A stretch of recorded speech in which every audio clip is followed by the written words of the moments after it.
In just a short time with daily practice on the Crothers 7-man machine, you'll be amazed at the improvement in their equilibrium. Over the years, the game of football has developed many different training tools to help players prepare.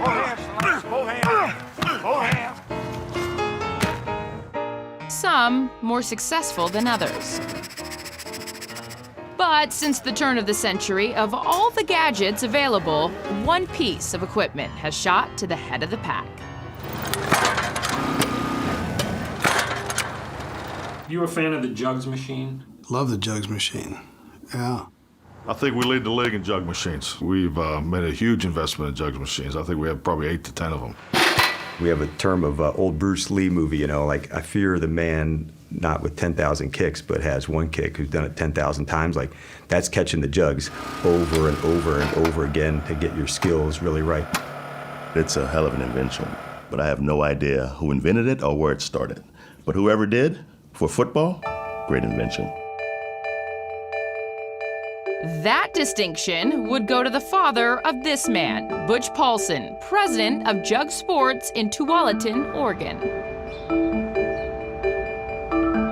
Tualatin. This is command central for Jug Sports.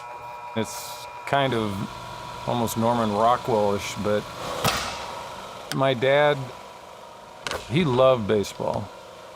Initially, he bought a machine for me to practice with. And he looked around and purchased what he thought was the state of the art at the time. And my dad, being kind of an inventor type, saw once we got the machine that, boy, I can do a lot better than this. And he did. He designed the first machine literally on a cocktail napkin. Made a prototype, and then the rest was history. But what got him into it was his desire just to help me, his kid, become a better player.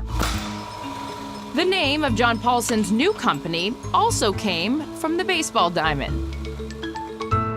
My dad, growing up, he was a pitcher in college, and a curveball back then in the 20s was called a jug-handled curve. My dad applied that to the machine that he had designed, and it just kind of stuck. Look at all those guys on the Jugs. I just want to see you on the Jugs. Is that a Jugs machine? Jugs sold its first football machine to the Baltimore Colts in 1975. But it took a while for football's ultimate catching contraption to catch on. They were using it mostly for punt return practice, and they weren't using it for receivers that much. It wasn't until more recent years, when the game has become more pass-oriented, that sales have taken off. Chris Carter, I got to give him a lot of credit. I think he was the one who really kind of paved the way. Since about midway through my career, I've always owned a Jugs machine. I always had one in my garage. Because you might not have an Aaron Rodgers, Tom Brady, Brett Favre sitting around, but if you got that Jugs machine, you can get some work in. I've always been addicted to Jugs machine. Like, it was a bad day if I only caught 100 balls on the Jugs machine. I didn't think there was a tool that helped me concentrate and catch the ball better. And when I got into the one-handed catching and starting to practice that just took my game to a whole nother level. So when you see my Hall of Fame clip, you see a one-handed grab in there, you'll see that because of the routine that I had on a daily basis.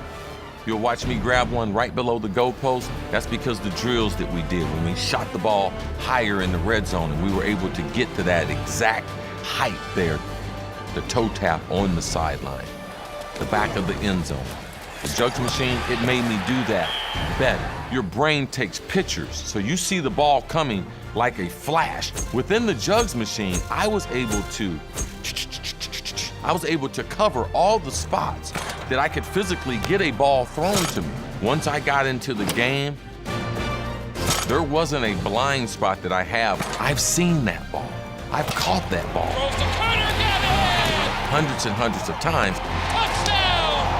Come on! What? It's become such a part of training in the game now that these players are getting creative They're trying to figure out every awkward position they can be in a game situation and still catch the ball.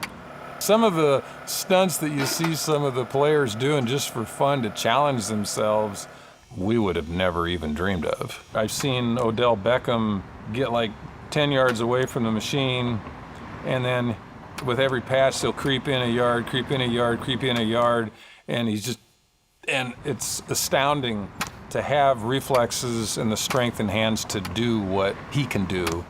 I've seen where guys will get as close as they can, you know, and try to catch it. Oh, man, that ain't nothing. Come on. When you put competitive guys in a position to compete, Turn that thing up. Yeah. that's when you start to see all those crazy little deals. Here go one hand right here, Will. Former Rams lineman Eugene Sims once put on a legendary Jugs performance at training camp. This boy got hands, bro.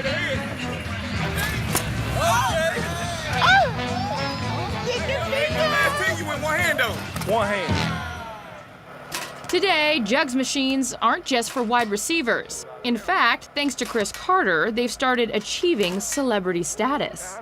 Good friend of mine, Snoop Doggy Dogg, I sent him 2 last year. He's got one at his football training facility, and he's got one at his house. Snoop is serious about football. Antonio Brown with the Pittsburgh Steelers sent him one. He's addicted to it. OBJ, Odell Beckham. You see him utilizing it in training. It's nice to see that the younger generation has caught on to what I believe to be the best training tool in football.